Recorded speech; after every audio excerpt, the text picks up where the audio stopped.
my mother is here tonight, Miss Apik Youssefian. She paved the road for me in Iran. She was a legendary, amazing actress. And I learned from her at the time of the King of Iran. Things were not as they are today, unfortunately. Things have changed. Yet, first thing I want to say tonight is that I have two ladies here. One of them that has been the wind beneath my wings. My mother, Apik Youssefian, that I chose her first name as my second name at age 11, because I wanted everybody to know I'm my mother's daughter.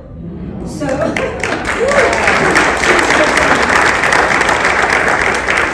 so proud of her. I'm the only child, and I adore her.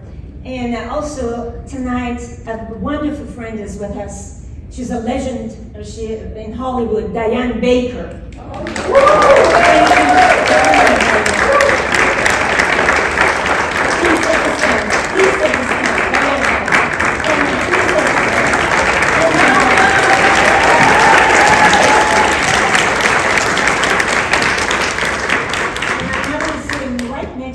Get the lights up! My mom. Could you please take up the house?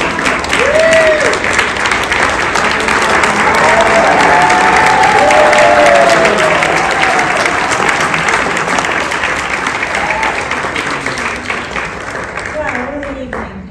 What a pleasure, what an honor. When I met Kat, I just fell in love with her. She is amazing. She's all heart, and the communication, the love, and this amazing group of theater. My mom always says theater is the mother of entertainment. Yes. Is the mother of entertainment. We start from theater and then we go fly to the screen and television like Ted has done, and you have honored us for many, many performances. It has been a very unusual, unbelievable circumstances in Iran in the past 5 months, and I'm sure you've heard about it. Yes. And it's heartbreaking for the past 5 months. We've lost a lot of young women who have voiced freedom on the streets of Tehran and all around Iran. This is the first female revolution in the history of the world.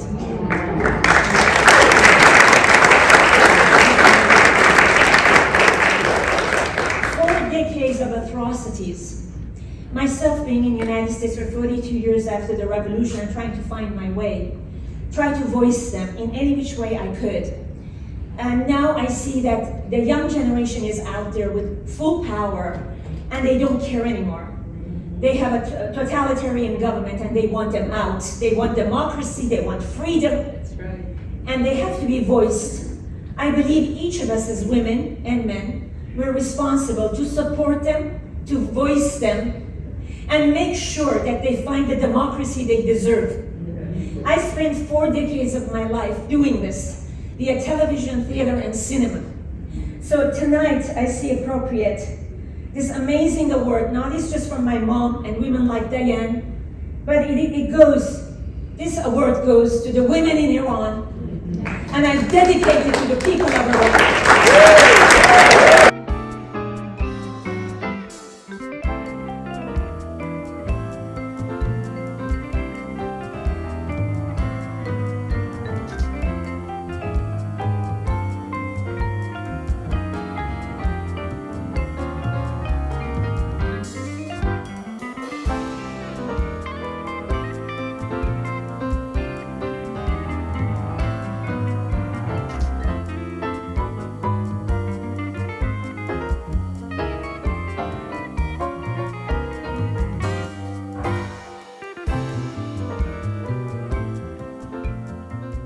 Got her into Gaslight, and when my parents went, when I was 3 years old, they went to London to see her in Gypsy, and they went backstage and they said, you're not going to believe this, but our toddler, our 3-year-old daughter, Catherine, idolizes you. And she said, they told me this, I wasn't there, but she said, that is amazing, I've never had a 3-year-old idolize me, like a fan I love. But she also had and has so many fans that wanted to be here tonight. And one of them, who idolizes Angela, is Loretta Swit, the famous, wonderful actress who's also a great animal rights activist. And she's written a very special note to be read to all of you. And I'm going to bring up somebody very special to do that, a friend of Angela's, Dina Fleckman.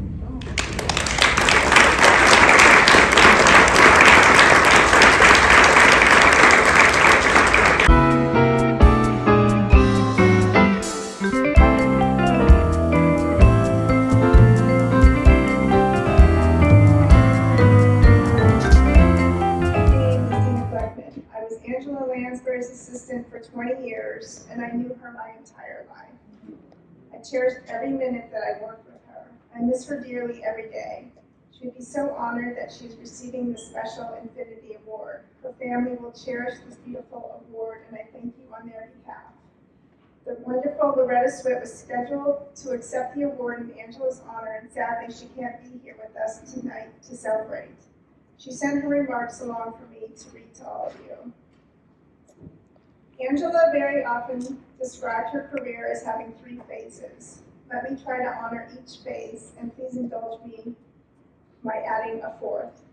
Phase 1, her movies. I gave her a painting of Yellowbird, of whom she sang so sweetly in Dorian Gray, because I was already learning from watching her performance, watching the quick change she made into that snippy little tart in Gaslight, and then the overwhelming character of Harvey's mother in The Manchurian Candidate.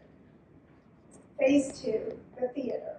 Watching her work was akin to attending a master class. I was rehearsing the role of Agnes Beach in Mame myself when Angie embodied the great Mame at the Winter Garden Theater in New York City.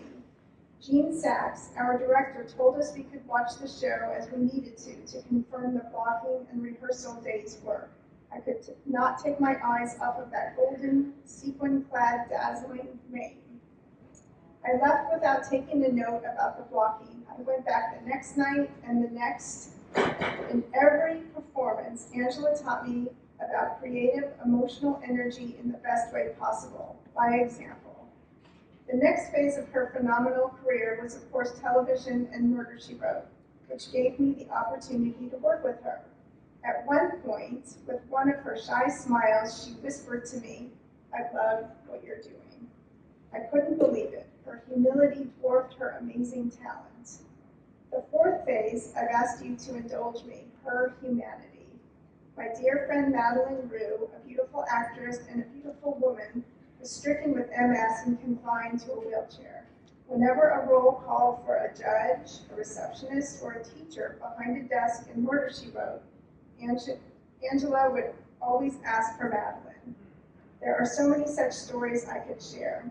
Dame Angela Lansbury was a revered actress and professional who brought glory to both England and the US, and I'll add, to the rest of the world. When she was your friend, she was your best friend. Angela was a mensch, a wonderful human being. Thank you deeply for honoring her tonight with the Infinity Award.